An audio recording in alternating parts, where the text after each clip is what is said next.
Olá, meus queridos amigos e irmãos, que prazer estar aqui com vocês mais uma vez para esse espaço semanal de estudo da lição da Escola Sabatina. Eu disse na lição passada que o trimestre voou. Estamos juntos agora, pela graça de Deus, começando um novo trimestre. Eu sou o pastor Hélio Carnassale e nós estamos juntos aqui nos canais da Safeliz e vamos neste trimestre estudar lições de fé no livro de Josué. Eu quero estimular você, meu irmão, minha irmã, meu amigo, minha amiga, a adquirir a sua lição. É muito importante. Eu sei que muita gente assiste e ouve a nossa transmissão, muitas vezes sem condições de estar com Bíblia e lição na mão.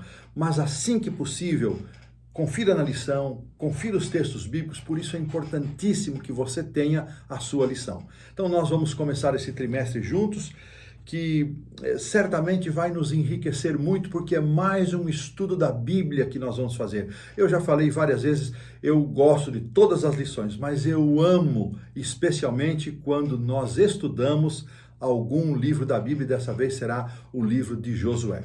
Eu quero lembrar a você dos nossos compromissos. Você sabe que se você se inscrever no link que aparece aí na nossa tela, você vai receber no seu WhatsApp o acesso direto às lições. Cada dia a Safeliz envia o resumão, que é a lição completa, e depois cada dia ela vai enviando a porção diária da lição da Escola Sabatina. Você vai receber também as novidades e as informações da Safeliz. Você vai poder enviar seu comentário, seu pedido de oração. Você sabe que a Safeliz mantém uma equipe de intercessores e mais do que isso, nós formamos uma grande família mundial, orando uns pelos outros. Eu leio todos os dias, todos os pedidos e apresento a Deus o clamor dos nossos irmãos que estão espalhados aí por vários lugares do mundo. E mais, eu quero incentivar você a compartilhar esse conteúdo a pessoas que de outra maneira não receberiam se você não compartilhar. Então seja um compartilhador, faça a sua parte compartilhando com amigos. Muitos desses amigos são membros da igreja, outros não são membros, e a todos quero dar as boas-vindas para que possamos juntos crescer na graça e no conhecimento do Senhor Jesus. Antes de irmos para o estudo da lição número 1, quero convidar você para curvar sua fronte, fechar os seus olhos e termos uma palavra de oração. Senhor Deus Pai nosso, estamos iniciando um novo trimestre, agradecidos a Deus pelos muitos conhecimentos que adquirimos do livro de Êxodo no trimestre passado, e com o coração mais uma vez agradecido e disposto a aprender novas lições agora do livro de Josué, nós rogamos a guia e a orientação do Espírito Santo, que o Senhor nos conduza em cada capítulo estudado, em cada tema estudado, e que a tua graça se manifeste na nossa vida. É o que eu te peço em nome do Senhor Jesus. Amém. Irmãos, há uma introdução geral aqui, preparada pelo autor da lição, que é Barna Magyarossi. Barna Magyarossi, quando escreveu e entregou essa lição, era o secretário executivo da Divisão Intereuropeia da Igreja Adventista, com sede em Berna, na Suíça. Na última assembleia da Associação Geral, pastor Brito se aposentou, se jubilou, e o pastor Barna, que era o secretário, autor da lição, foi então nomeado como presidente. Portanto, ele hoje é o presidente desta divisão intereuropeia com sede na Suíça, atendendo ali vários países da Europa. Ele aqui nos é apresentado como um pastor que serviu em várias funções no seu país de origem, que é a Romênia. Atuou depois também como professor de teologia, ele é um doutor em teologia, e hoje temos o privilégio de caminhar com ele por esse trimestre. Na introdução geral do livro, ele nos fala, como tema geral aqui da introdução do livro, ele diz segundas chances, o livro de Josué. Eu gosto, irmãos, dessa expressão, segundas chances. Nosso Deus é um Deus de novas oportunidades. Não é só da segunda, é de novas oportunidades. E ele apresenta aqui o livro de Josué como sendo um livro de segundas chances, ou seja, de novas oportunidades. E Josué, imaginem comigo o desafio que Josué enfrentou. Substituir Moisés seria pouca coisa, misericórdia. Só pela graça do Senhor, só pela dotação de sabedoria dada por Deus a Josué, é que ele poderia cumprir a missão iniciada por Moisés. A chave para compreender a história, diz aqui o Dr. Barna na introdução geral, está nestas palavras que estão determinadas aqui para nós. Os israelitas entrariam na terra que Jeová estava lhes dando. Olha, irmãos, esse conceito, diz ele que é um conceito chave para a compreensão da lição. Eles não iriam ocupar uma terra por esforços próprios, por habilidades próprias, mas eles estariam indo ocupar uma terra que o Senhor lhes havia designado. Então, eles apenas deveriam cumprir o papel de receber a herança que o Senhor havia separado para eles. Ao chegarem nesse ponto, durante 40 anos antes, eles experimentaram o lado negativo da aliança. Os tropeços, as murmurações, as muitas vezes que Deus teve que ensinar de forma mais dura a esse povo. E depois, então, agora de anunciar Moisés como aquele que estaria saindo de cena, descansando, Moisés teve também a ordem de colocar a Josué como seu sucessor.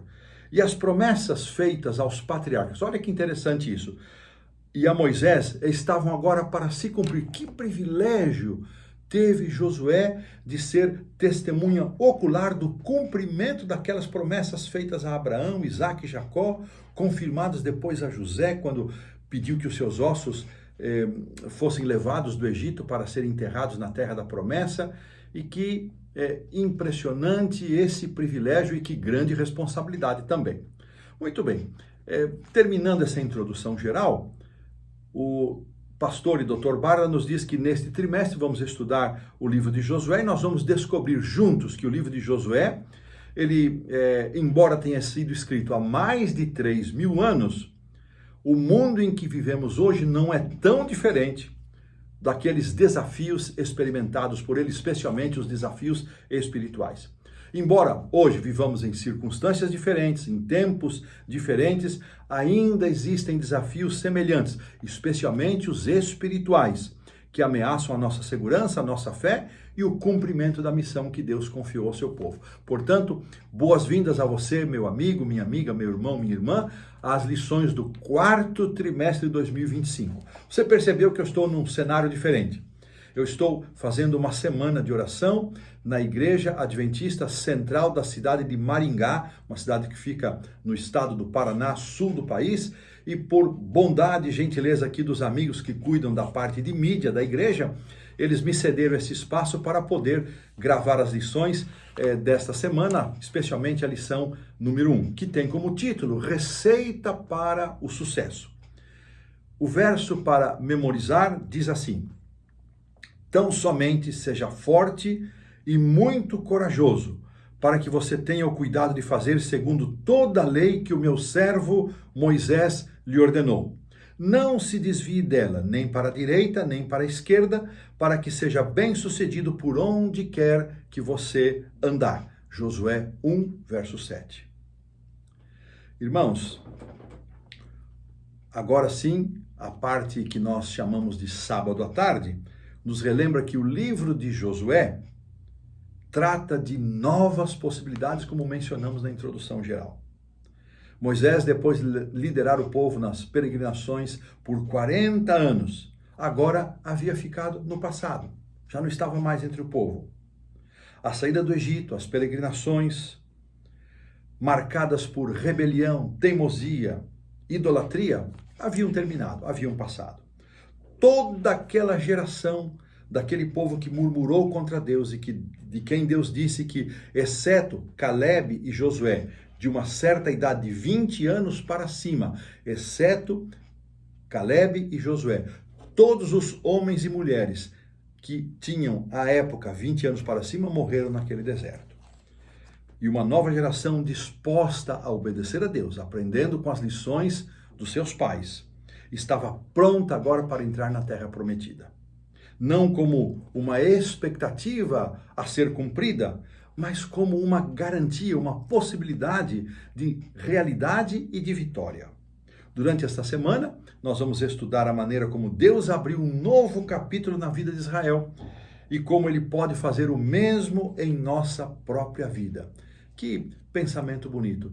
Não sei, meu irmão, minha irmã, em que circunstância você está, se você está vivendo um momento em que você precisa virar uma página, deixar alguma coisa para trás, iniciar um novo processo, um novo momento, seja como for. Ao estudarmos juntos estas lições, coloque a sua vida nas mãos de Deus e peça para que esse Deus, o Deus das novas possibilidades, o Deus das segundas chances, possa dar a cada um de nós esta nova chance que tanto nós buscamos e precisamos. E desta maneira, colocamos um ponto final na lição do sábado à tarde. Avançando para a lição do domingo, que tem como título Um Novo Moisés, vamos considerar um pouquinho que Moisés, como já mencionamos, havia morrido, Josué nomeado como novo líder, indicado por Deus, executado por Moisés, essa transição. Eles receberam, ambos, uma missão divina de conduzir o povo à terra prometida aos seus antepassados. E nisso, os dois personagens guardam uma relação. Eles têm uma relação de proximidade por conta desta missão. O detalhe é que Moisés começou o trabalho que Josué deveria terminar. Esse trabalho, originalmente dado a Moisés, agora foi confiado a Josué. E, irmãos, nesse momento da história, a promessa de Deus de que ele levantaria um profeta semelhante a Moisés, apresentada em Deuteronômio 18:15, ainda era uma possibilidade. Muitos teólogos e estudiosos da Bíblia querem crer que esta promessa de Deuteronômio 18:15, ela se cumpriu plenamente na pessoa do Senhor Jesus, e eu compartilho com essa ideia. Mas outros profetas vieram, outros grandes homens como Samuel, Elias e tantos, Jeremias, Isaías, Daniel, tantos outros grandes profetas surgiram. Mas o cumprimento pleno dessa profecia se deu na pessoa do Senhor Jesus. As palavras de abertura do livro de Josué lembram a nós, leitores, essa promessa. E, ao mesmo tempo, criam uma expectativa de que, de alguma forma, ainda que parcialmente, ela se cumpriria. Embora Moisés tivesse morrido, já não estivesse mais entre o povo, eu achei muito interessante isso, irmãos. Moisés ainda ocupa boa parte do primeiro capítulo de Josué. 10 vezes, e eu fiz questão, estou com a minha Bíblia aberta aqui, 10 vezes vai aparecer o nome de Moisés no capítulo 1 de Josué, ao passo que o próprio nome de Josué, autor do livro, vai aparecer apenas 4 vezes. Uma coisa interessante é que Josué, ele levaria uma vida inteira de serviço e obediência a Deus para que, ao final, ele pudesse receber o título de servo do Senhor, porque antes, e aqui mesmo nesse capítulo, ele é chamado de auxiliar de Moisés. Isso me fez lembrar um ancião que trabalhou comigo no primeiro ano de ministério. Eu era muito novo, solteiro, sem experiência. A igreja querida do Jardim dos Oliveira me acolheu com tanto carinho, mas um dos anciãos, já de larga experiência, ele tinha dificuldade de me chamar de pastor. Ele só me chamava de o jovem. Lá pelo mês de julho, depois de um semestre trabalhando, ele começou a me chamar de jovem pastor. Eu nunca me aborreci com ele, nunca me indignei com ele. Eu entendia os motivos dele e, de certa maneira, ele estava certo, era um jovem mesmo. Mas para ele, depois eu me tornei um jovem pastor. E no final daquele ano, quando eu assumi outras responsabilidades, não mais naquela igreja, então ele finalmente me reconheceu e me chamou de pastor. Então, fico pensando na experiência de Moisés. Isso aconteceu comigo por um ano. O Josué foi praticamente uma vida inteira, ainda tendo a marca nele identificadora como um auxiliar de Moisés, mas ao longo da sua vida ele foi se fortalecendo, ele foi confiando no Senhor, foi sendo um servo fiel e obediente, até que lá no final do livro ele recebe o título de servo do Senhor, honroso título por sinal. Mesmo que esse primeiro capítulo que nós vamos considerar bastante nessa semana, ele apresente a transição entre Josué e Moisés, o personagem mais importante não é nem Josué e nem Moisés. O personagem mais importante é o próprio Senhor. cujas palavras abrem o livro e cuja direção é o seu tema principal. Irmãos, o Senhor Jesus precisa ser o personagem principal da nossa vida, o principal personagem da nossa história, o cabeça da igreja, o Senhor de todos nós. Será que Jesus ocupa esse lugar no nosso coração, na nossa vida? Desta maneira, colocamos um ponto final na lição do domingo. Avançando para a lição da segunda-feira, eu gostei muito da distribuição temática que o autor faz, comparando a divisão do capítulo 1 como sendo uma base para a divisão de todo o livro de Josué. Então, ele propõe aqui que o capítulo 1 está dividido em 4 partes. A travessia, capítulo 1, versos 2 a 9. Parte 2 do capítulo 1, conquista, versos 10 e 11. Parte 3 do capítulo 1, divisão da terra, versos 12 a 15. E parte 4, serviço por meio da obediência, versos 16 a 18, encerra o capítulo 1.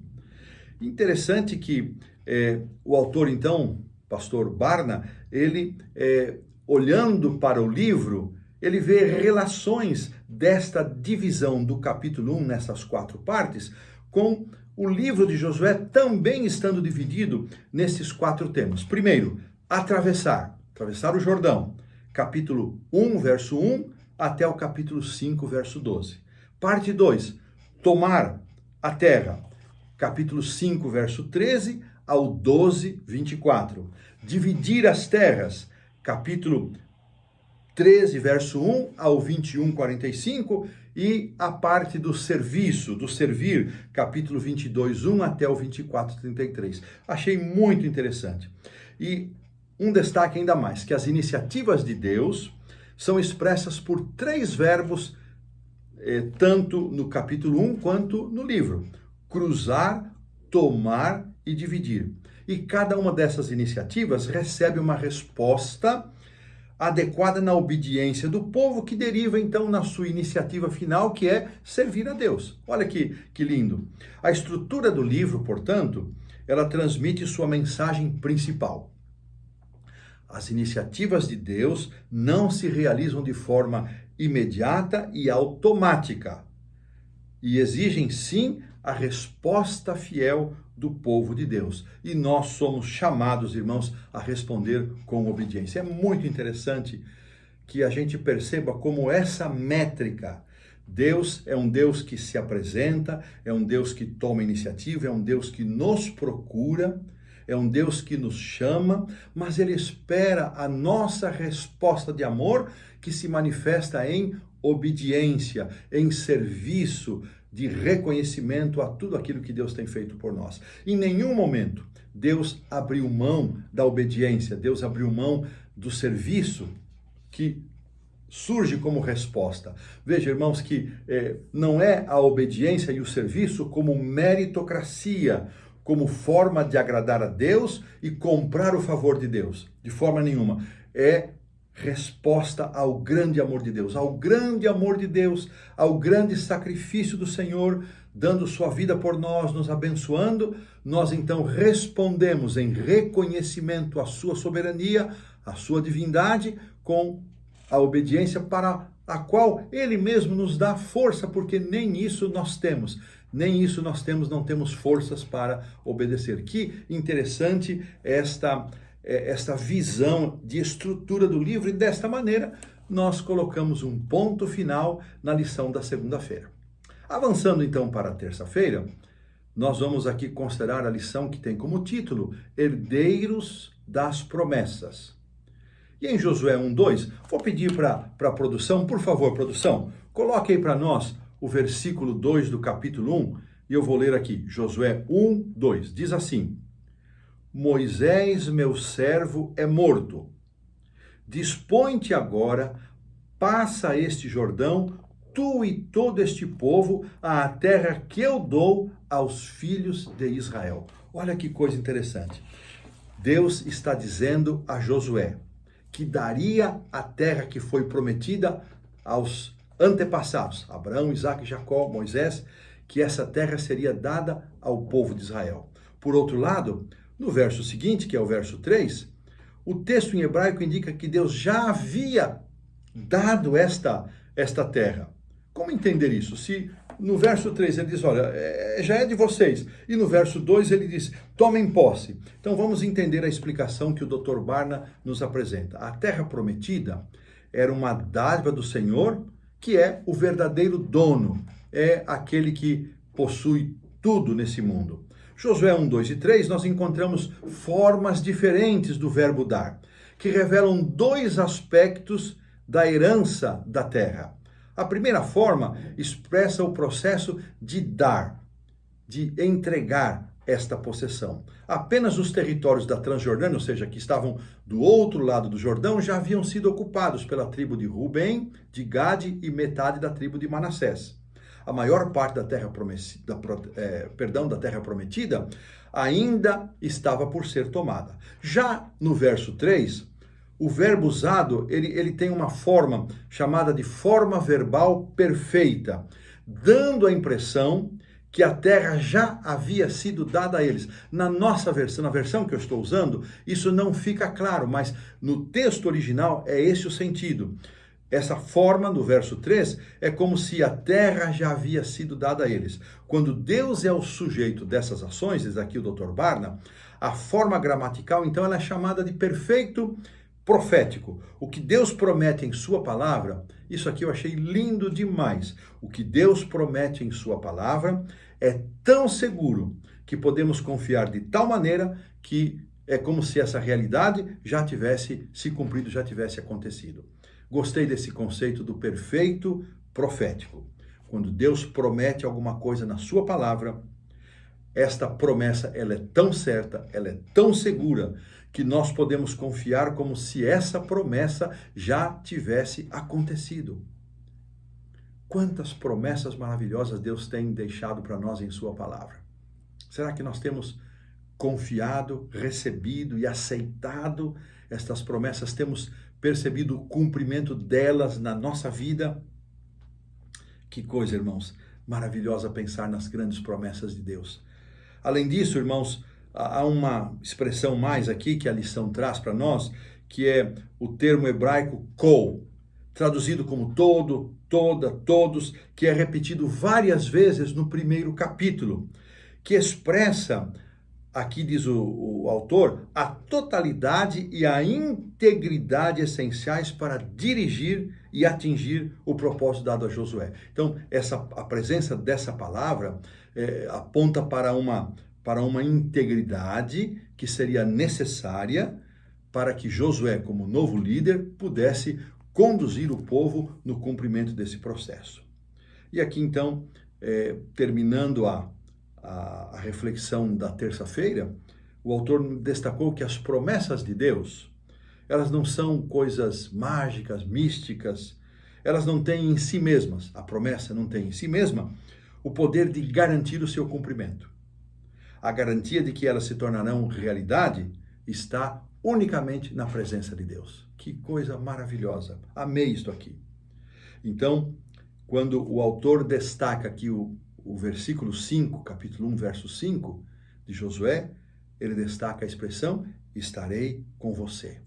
De fato, a presença do Senhor foi essencial para a sobrevivência de Israel e para o cumprimento da promessa. A presença do Senhor era tudo o que Josué precisava para ser bem-sucedido. E quanto a nós, irmãos?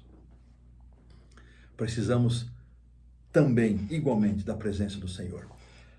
Durante a peregrinação, aquela coluna de nuvem durante o dia, depois a aparência de fogo na noite era um símbolo visível da manifestação da presença de Deus. E hoje nós temos manifestações visíveis da presença de Deus conosco? Claro que temos. E a principal delas está aqui, as Sagradas Escrituras. Estas Escrituras maravilhosas, esta palavra bendita, é a manifestação visível da presença de Deus conosco. Nesta palavra, nós encontramos tudo o que necessitamos para a nossa salvação, encontramos todo o carinho, todo o amor de Deus, todo o convite de Deus, todo o interesse de Deus em nos chamar, em nos dar forças e condições de recebermos o cumprimento de suas promessas. E nesta palavra, ele nos aponta quem é que vai estar conosco. Jesus, terminando ali o Evangelho de Mateus, Mateus registra isso: eis que estou convosco todos os dias, até a consumação dos séculos. E depois no livro de João, Jesus diz, olha, um outro Consolador vai vir, se eu não for, ele não pode vir. Então, nós hoje temos a presença do Espírito Santo entre nós. O Espírito Santo que inspirou profetas e apóstolos a escrever a Bíblia é o mesmo Espírito que está conosco, que nos convence do pecado, da justiça e do juízo, que nos dá entendimento da palavra. E é Ele quem nos dá dons para serem transformados em ministério e serviço. Que bendita presença do Espírito Santo entre nós. Louvemos a Deus por isso, agradeçamos a Deus com júbilo e oremos, irmãos, oremos para que tenhamos a presença do Espírito Santo, para que recebamos o Espírito Santo em nossa vida e para que sejamos cheios do Espírito Santo, homens e mulheres cheios do Espírito Santo de Deus. E desta maneira, com esta certeza, com esta promessa, com esta garantia de que nós temos sim hoje a manifestação da presença de Deus, nós colocamos um ponto final na lição da terça-feira. Quarta-feira, chegamos à lição que tem como título: Seja forte, seja forte. E aqui os versos 7 a 9, de forma muito especial, serão considerados.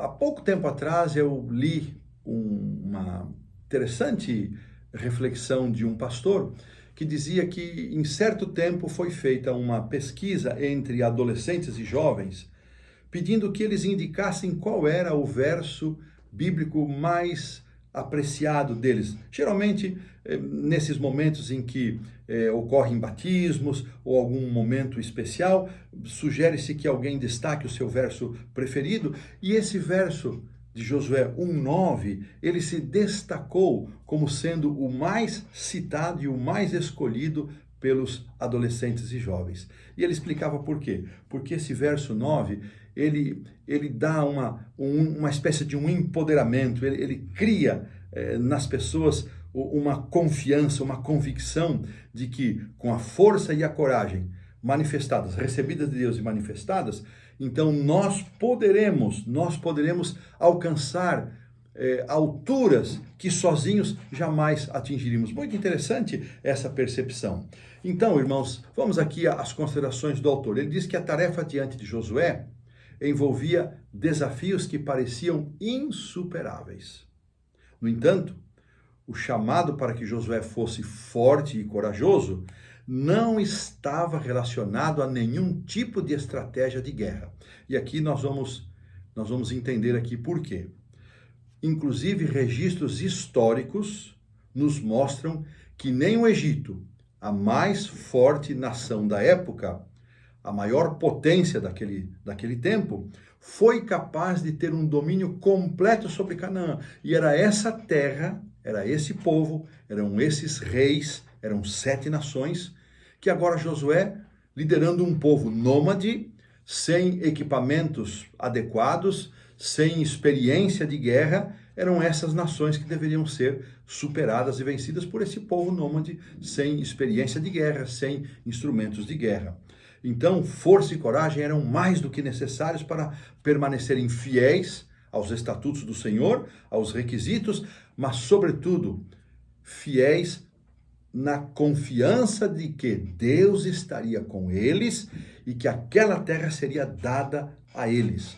Irmãos, estava lembrando, o autor não trouxe isso, mas quando nós lemos a promessa que Deus fez a Abraão lá em Gênesis 15, Deus diz, olha, a sua posteridade, ela vai ficar peregrina por 400 anos e parte desse tempo vocês vão ser escravizados, vão sofrer, porque ainda a medida da misericórdia que eu tenho para com essas nações não se completou. Completado o tempo da taça, completada a taça e o tempo da misericórdia de Deus, Deus se encarregou de agir em favor do seu povo. Irmãos, eu vejo nisto, muita gente pergunta, mas essas guerras, essa matança, essa mortandade. Irmãos, não nos esqueçamos, Deus é um Deus de amor, de misericórdia, mas é um Deus de justiça também. E muitas vezes estão registrados na Bíblia interferências como juízos divinos. Assim aconteceu com o dilúvio, assim aconteceu com Sodoma e Gomorra, e assim aconteceu com estas nações. Mas antes que esses juízos se concretizassem, Deus esgotou com essa gente todo esforço possível para que eles se arrependessem e aceitassem o Deus Jeová, o Deus vivo, como o único Deus verdadeiro. O que Deus fez no Egito, irmãos, toda essa informação chegou para essas nações, todos os deuses egípcios que foram derrotados.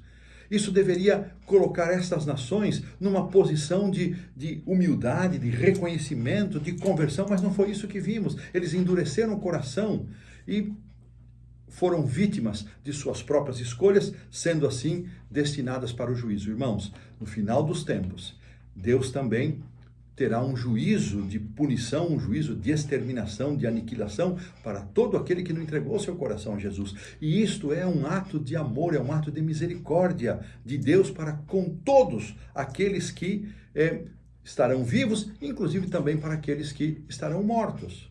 Imagine um ímpio de coração endurecido ter que viver num ambiente santo. Seria uma tortura, ou mesmo então o mal se levantar pela segunda vez. Então essas coisas não se harmonizam, por isso que a aniquilação dos ímpios é um ato da justiça e da misericórdia de Deus, e nós, como adventistas, cremos no aniquilacionismo, ou seja, que os ímpios não ficarão sofrendo eternamente no inferno de fogo. Isso não se harmoniza com um Deus de amor e misericórdia, com um Deus de justiça. Então nós cremos assim e vemos que esta compreensão se harmoniza com aquilo que Deus tem para nós. E o autor faz aqui uma aplicação para nós hoje, nos tempos atuais, que ao cumprirmos a missão que Cristo nos confiou, nós também vamos enfrentar desafios semelhantes aos que Josué enfrentou. E vamos precisar travar também uma guerra contra nossas próprias tendências, contra a nossa inclinação pecaminosa e, acima de tudo, contra os poderes e autoridades espirituais deste mundo de trevas, conforme o texto da pergunta 6 de Efésios 6, verso 12. Mas vem a promessa de Deus, mais uma vez eu menciono, eis que estou com vocês todos os dias até o fim dos tempos. Assim, a presença do Senhor, que foi suficiente para afastar todos os temores e medos de Josué, esta promessa da presença do Senhor, ela deve ser suficiente para tirar do nosso coração todo e qualquer temor e toda e qualquer dúvida. O nosso desafio qual é? É conhecer o Senhor suficiente para confiar nele e confiar nas suas promessas. Temos nós confiado suficientemente em Deus? Temos conhecido suficientemente a Deus para confiar nele? Meu irmão, minha irmã, eu apelo a você que confie no Senhor, que renove cada dia a sua confiança, que você alargue o seu conhecimento de Deus, porque vida eterna é esta, disse Jesus, João 17,3, que te conheçam a ti como único Deus verdadeiro e a Jesus Cristo a quem enviaste. Então, o conhecimento de Deus que vem das Escrituras Sagradas, compreendendo a forma de Deus agir, como Deus tratou povos e pessoas, como ele agiu com justos e ímpios no passado, isso fortalece a nossa fé, acalma o nosso coração, faz com que os nossos medos estejam dominados. E eu quero então, antes de encerrar aqui esta parte da quarta-feira, pedir que a produção projete então esse verso 9 que eu mencionei na abertura desta lição de quarta-feira, como sendo um dos versos mais citados pelos adolescentes e jovens, e pode ser também um verso muito amado no nosso coração. Eu, por 10 anos, trabalhei como diretor de colportagem, e este eu sei que é um verso amado pelos colportores, e eu deixo aqui o meu abraço a todos os adolescentes, a todos os jovens, e aos meus amados colportores do nosso Brasil e dos demais países que acompanham essa feliz. Josué 1,9 diz assim: não te mandei eu? Sê forte e corajoso. Não temas, nem te espantes, porque o Senhor teu Deus é contigo por onde quer que andares. Que promessa maravilhosa! E agora sim, com esta promessa, pomos um ponto final na lição da quarta-feira. Avançamos então para a quinta-feira, que tem como título Próspero e Bem-Sucedido. Eu apreciei muito o autor ter pensado esta expressão para que nós também possamos compreender o significado de próspero e de bem-sucedido. Ela vem aqui do verso 8, Vou pedir então, produção, mais uma vez, por favor, projete aqui, poste aqui por gentileza para nós na tela, Josué 1, verso 8. Diz assim: não cesses de falar deste livro da lei, antes medita nele dia e noite, para que tenhas cuidado de fazer segundo tudo quanto nele está escrito. Farás prosperar o teu caminho e serás bem-sucedido. Então, o autor está pondo aqui uma lente em prosperar e bem-sucedido. Vamos ver o que ele traz para nós de compreensão destas duas palavras. Então, ele começa com o termo próspero, salak, do hebraico, que significa realizar de maneira satisfatória aquilo que foi planejado ou viver um estado de circunstâncias favoráveis. Olha que interessante. Então, realização satisfatória de algum plano ou viver em circunstâncias favoráveis. Isso é o conceito de próspero. Vamos agora para o sakal, que é o bem-sucedido. Também, diz aqui, ele pode significar ser prudente, agir sabiamente. E ele ocorre frequentemente nos livros de Jó, Provérbios e em Salmos, onde a noção de sucesso está intimamente ligada a agir com sabedoria, temendo a Deus e obedecendo a sua palavra. Olha que interessante. Se o conceito de próspero é você executar um plano de maneira satisfatória ou você estar em circunstâncias favoráveis, o conceito de sucesso ou de ser bem-sucedido na palavra de Deus está intimamente ligado a você agir guiado pelo temor de Deus, que é o princípio da sabedoria, e, portanto, ser guiado por esse temor e agir com sabedoria, que se manifesta em obediência à palavra de Deus. Irmãos, não poderia ter definição mais linda. Ser bem-sucedido é evidenciar que nós amamos a Deus, que nós reconhecemos a sua soberania, e este reconhecimento se manifesta em temor a Deus, expressado em uma vida de obediência. Nesta percepção, diz aqui o Dr. Barna, o sucesso não é necessariamente definido por prosperidade material, embora as bênçãos materiais não estejam excluídas. O verdadeiro sucesso é viver em harmonia com os valores e princípios espirituais. Como eu gostei disso.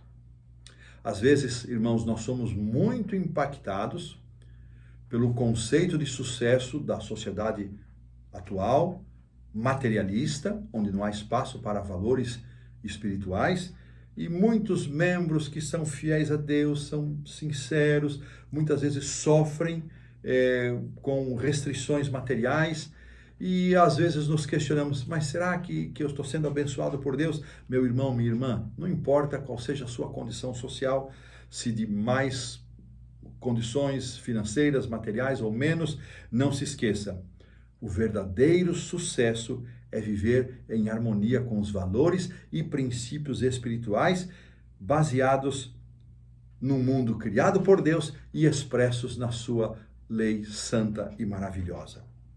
Então, como reflexão final, o autor traz ali o texto de Romanos 3,31, como mencionamos, acabamos de mencionar a lei, que é o nosso guia, o nosso referencial de sucesso. Vem a pergunta, anulamos, pois, a lei pela fé? Não, antes de maneira nenhuma, a lei ela se estabelece, porque não é pela lei que nós somos salvos pela graça do Senhor Jesus Cristo. Ele mesmo nos capacita, nos dá fé para crer no sacrifício de Cristo, e é isso que nos salva. Então a salvação, ela vem daquilo que Deus realiza por nós, o sacrifício completo de Deus e a dotação, o dom da fé que Ele nos capacita a ter para crermos e aceitarmos e recebermos este sacrifício, esse dom da salvação. E claro, isso não anula a lei de Deus, antes, pelo contrário, a estabelece, e nós manifestamos a nossa gratidão numa vida de obediência a esse Deus maravilhoso. E desta maneira colocamos um ponto final